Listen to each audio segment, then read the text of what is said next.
How's it going, everyone? This is Jason Navarro. You're listening to Tongues Out Podcast, and let's just jump right into today's subject. Yesterday kind of threw everything off. Sadly, with Alex Trebek's passing, he will be missed. It still hits me, but you have to allow these kind of moments to be humbling moments to remind you of just how short life can be, and how forthcoming you must be with your health, and if you do care to last as long as possible as a living person, really diet, exercise should be your main focuses, and those alone won't be the only things that will stop you from getting cancer. Unfortunately, as we live longer, we're more prone to be getting those things.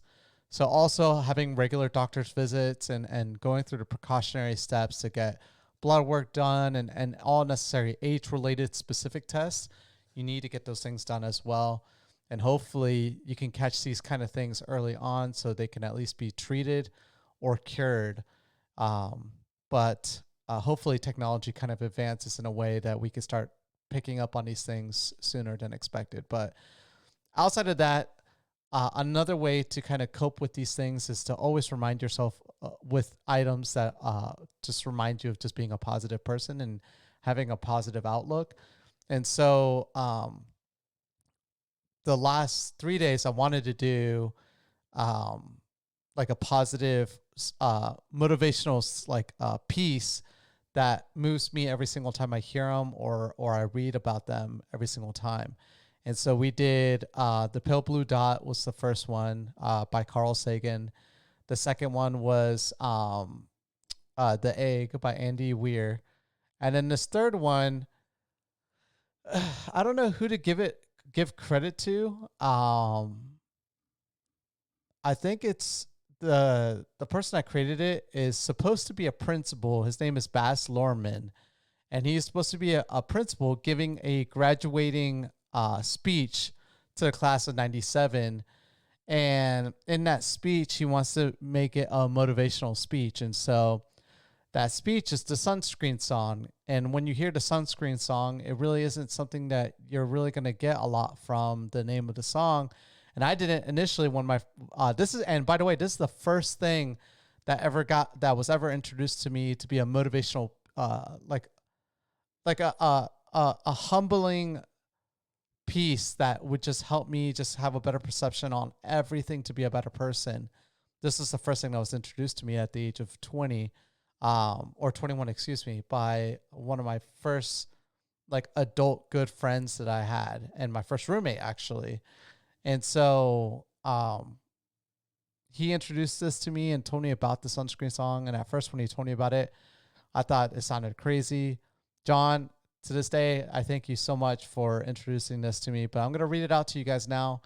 Again, I don't do it justice like some other people can, especially with music. And so I will link a video of it in a more musical format. But here are the lyrics to the Sunscreen Song, and you'll understand why I mean that this song is super impactful. So this is remember a principal speaking to a class. And so here we go. Ladies and gentlemen of the class of '97, wear sunscreen. If I could offer you only one tip for the future, sunscreen would be it. A long-term benefits of sunscreen have been proved by scientists, whereas the rest of my advice has no basis more reliable than my own meandering experience. I will dispense this advice now. Enjoy the power and beauty of your youth. Oh, never mind.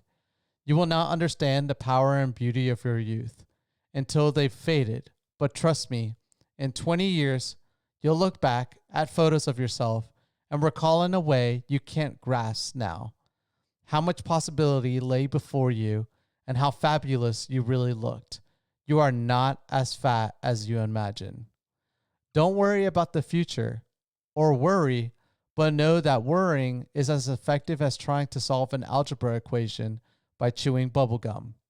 The real troubles in your life are apt to be the things that never crossed your worried mind, the kind that blindsides you at 4 p.m. on some idle Tuesday. Do one thing every day that scares you. Saying, don't be reckless with other people's hearts. Don't put up with people who are reckless with yours. Floss. Don't waste your time on jealousy.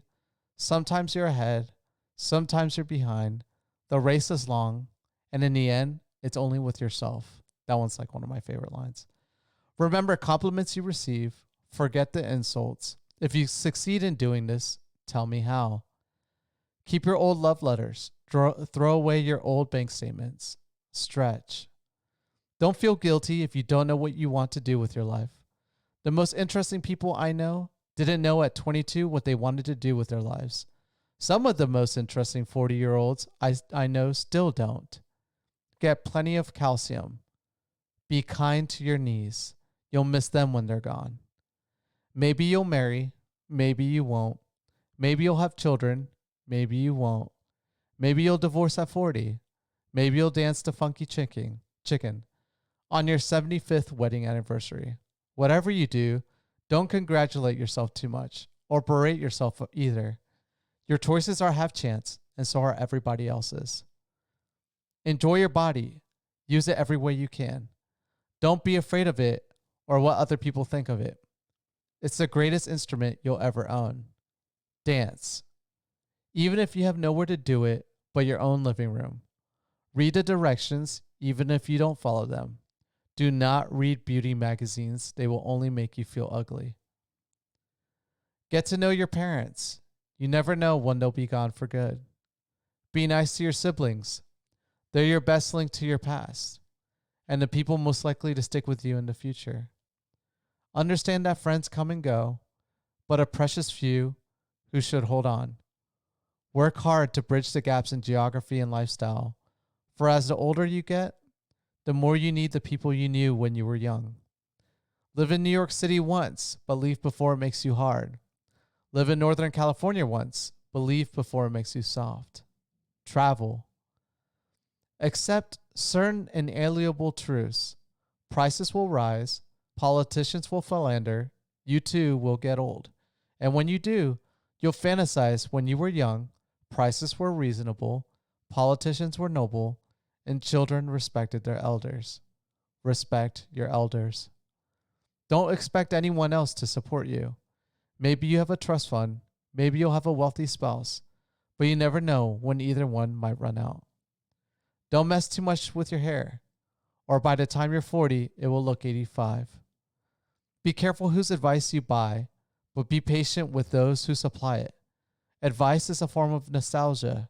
Dispensing it is a way of fishing the past from the disposal, wiping it off, painting over the ugly parts, and recycling it for more than it's worth. But trust me, on the sunscreen. That one, of all three of the ones that I read to you, that one almost got me emotional, like mid-reading. I had to like stop myself. The part with the family, to get to know your parents. You never know when they'll be gone for good. That, like, it's always at that point when I hear this, that always hits me. Because it hits me because of the honesty and the truth behind it, and the fact that I don't do a good enough job in that. And since I've heard this song, it's always been something that I didn't do a good job in, and I'll be the first to admit it, and my family could admit it too as well. That I've been trying to get better, especially with reaching out to my mom, especially now that she's a grandparent.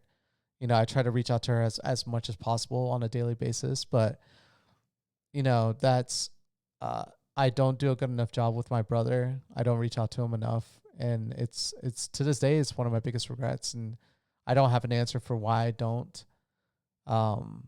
It's just how I am, even with my good friends. And so parts of this song is always reminds me, because I feel like I always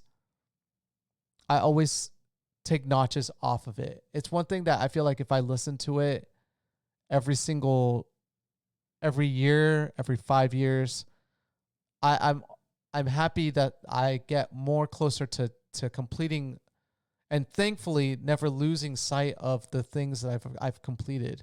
And that paragraph right there is going to be the one that I really want to work on the most the next few years, is this one right here. but I am so happy at the fact that I do a lot of ones. the last one, the last one will be wearing sunscreen.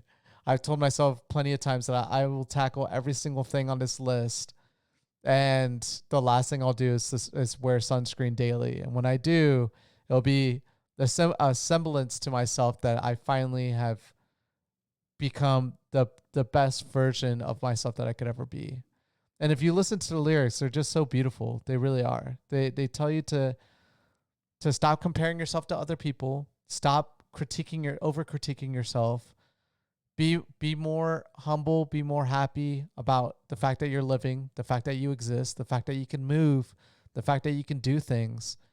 Motivate yourself to do things that are scary to you so you can learn, and things that are always scary to you are always going to be learning experiences. Anytime you take yourself out of a comfort zone, you're always going to be learning something new. And it's so beautiful in the sense that everyone should be doing something every single day that does scare them.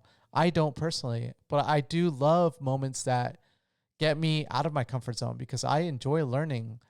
And so I try to be in that position a lot, and I try to do it via like my own knowledge. I guess certain things I'm not familiar with, I'll learn more about. And it does take me out of my comfort zone to a degree because I'm not knowledgeable in something, and I don't like that sometimes, but that's not what that means. It means more like trying a new experience, something that you never would ever have thought of doing. And, being a parent, I get to try these new things as well and have an excuse to do things that I didn't do as a child. And that's another reason why I enjoy being a parent, is because I get to tackle that a little bit more. Every day is so unique and so great.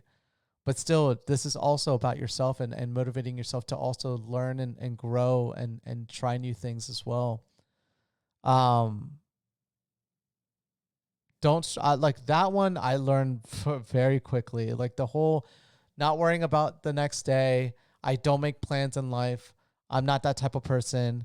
And I realized that the things that really do, it's so true. The things that really do make you stress and worry are the things that you can never, ever think about ahead of time. You could do all the preparation in the world. And that's what it was, that last sentence, the kind of things that blindside you at 4 p.m. on an idle Tuesday. Those are the things, that should scare you. Because, and those are the things that you can't really prepare for. And, I stopped trying to worry about the future and care more about the every single day and where I'm at, and then becoming a better problem solver so that if I did get presented with a problem that surprises me, that I would be more prepared for solving it. I try not to be reckless with other people's hearts. And I definitely don't like to put up with people that take advantage of myself. And I think a lot of people need to be better about that. Floss, I'm really bad about that. I need to be better about that. I'm not a jealous person. There are moments sometimes where I get a hint of it sometimes, but I push that off as much as possible. And anytime I get that feeling, I shift it immediately to being proud. Like always, like anytime I get that like small feeling of jealousy, like I immediately reach out to that person. I tell them how proud I am, because that's what it's about. It's about pushing good towards people that worked hard to be in certain positions that they're in. And there's no sense of being jealous about people that didn't work to be where they're at. And I'm not talking about like financially or whatever. It's like anything in life, if they just got it via somehow some kind of means, whatever it is, most of the time it's easy to think of it financially. There's no reason for you to be jealous because that person didn't do anything to be in that position, and they're probably going to lose it because they have no background in it as well. I love this line that sometimes you're ahead, sometimes you're behind. The race is long, and in the end, it's only with yourself. Look, that right there got me to stop being so jealous about people, because I'm on this planet for my own personal experience and to try to share as much good as I can while I'm still living. And there's no sense in stressing out about certain, like where people are in life. There's always going to be people in life that you consider to be ahead of where you're at. but I gauge my life now based off of happiness. Like and I feel like I'm in the top. Sometimes the podcast, it doesn't look like that, but I truly am a happy individual, and a lot of people gravitate towards me because of that. And I've been around very successful people. I mean, multimillionaires, like possibly a billionaire. I think now they've achieved that goal, and so I've been around like from like the people with absolutely nothing to people with the highest levels of wealth, and I've seen it, and I've been around them. I've had a chance to pick their brains and talk to them, and um, what I try to get from them is not a sense of like where they're at, position, power, wealth. It's more like where they're at in their happiness. And I try to gauge where I'm at as well. And it's funny that the most happiest people I've met can be found in almost every category. So wealth has nothing to do with that. It's more like what you're doing and how you live with yourself and what you do every single day. If it's stuff that you enjoy and that what you personally love, and you're having the ability to do that every day, it doesn't matter where you're at professionally, wealth-wise, in my opinion, personally. And a lot of people would argue against that. But that's my thoughts, and it's always been my thoughts it's probably since the introduction of the song, because when I was listening to this, I was going through an interesting time period in my life where I was transitioning from being an introvert to an extrovert and becoming, and that was really focused on women because I was becoming like a dating type of person during that time period. But that being so focused in that allowed me to realize just how good of a person I am and how I should be comfortable in my own skin, and how whether people like me or not, I'm going to just continue being who I am and be more outward about my persona. And I've never looked back. And I think it's super awesome that I can do that on the flip of a switch, go anywhere and talk with anyone and have the ability to connect with a ton of people, because I'm not trying to be something more than I am in front of other people. Like I'll tell you straight up, like if I could do something, I could do it. If I can't, I want to still try and see how best I can do at it. But, and yeah, I'll like, what you would say shit talk sometimes, like not like when people are trying to like be tough with me or whatever, I could talk back with them as well. But I know deep down inside, I'm probably not going to be able to live up to some of the skill sets that some other people have. But it's the ability to be confident with yourself. I'm very appreciative that I have that ability to do that, whether I'm good at something or not. And it's funny, like these lines, now they apply. Like I'm married now. Me and my wife still can't believe how long we've been married for.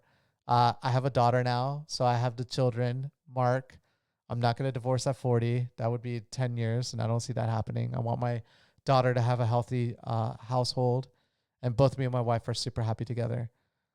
75th wedding anniversary. That would be an awesome achievement for both me and my wife. I would be so old. I'd be 100 years old, actually. Funny enough, I would be 100.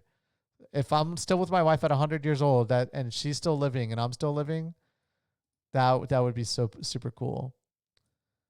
And I agree with it as well that you shouldn't really congratulate yourself too much on where you're at in life. Everything, look, a lot of it is personal choices that you make, right? You make a lot of choices, but these choices you cannot see 5, 10, 15 doors ahead where it's going to take you. You can predict, but life has proven to me, at least, with the insanity of trajectory. And I'm not a type of person that's stuck with the same profession. I've jumped between jobs since I was 18 and not being in a job for more than 2 years and done. And every job has been very different, kind of related, but not really.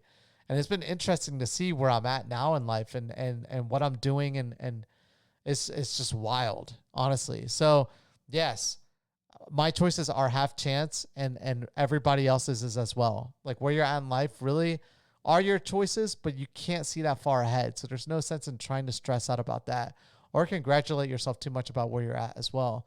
Sometimes you can get caught up in it. I do too. I do sometimes. But if I reflect on that subject, it's the truth. It really is. Like there's no sense of me patting myself on the back about where I'm at in life, because really some luck played into that and chances play into a lot of people's lives.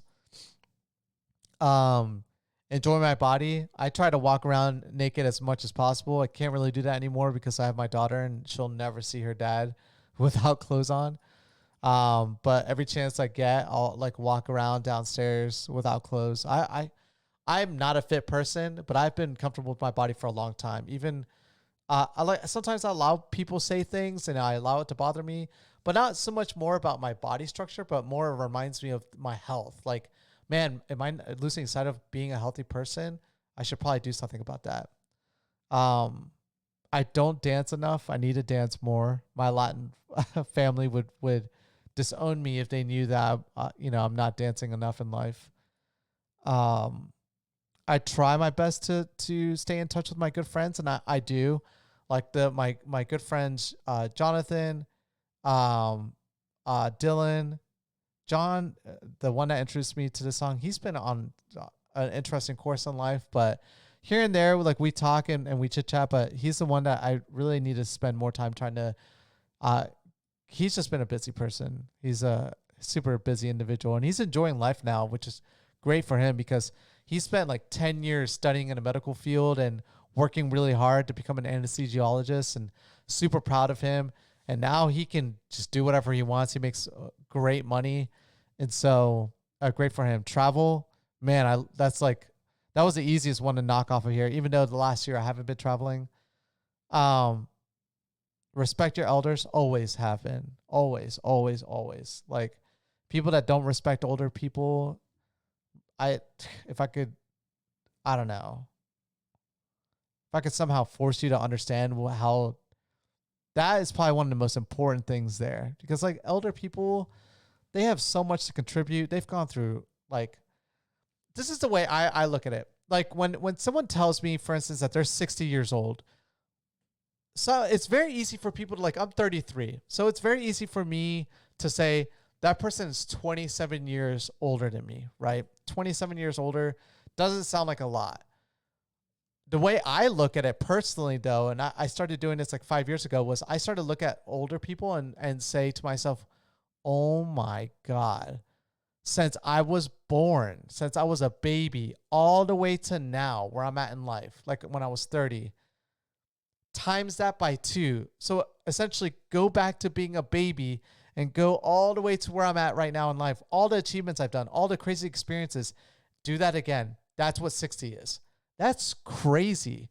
And I don't think a lot of people look at it that way. Like if you're 25 and you're talking to a 50-year-old person, that person is twice your life. Twice your life. Don't look at it as 25 years old. Look at it as like twice your life. That's wild. That's super insane. And so, yeah, I always respect my elders. It's like super important. But look it up. Like I said, I'm going to link the song for everyone in this podcast, but it's great. If you can listen to it on a daily basis, good for you. That's great. I tried it for a bit in the past and it was so healthy for me. So conducive. I really should wake up every day to listening to this song. But I try to as much as possible. Every time I remember it, I listen to it. So I'm glad that now it's forever locked into a podcast as well. So thank you guys so much for hearing this one out. And again, guys, just try to be better people. Try to be more humble. Try not to compare yourselves and just do what you can in life to make you happier without taking away from other people. If you could do that, and if the world could do that, we would all be in a better place. But anyways, thank you guys so much for listening, and I'll catch you guys mañana. Peace.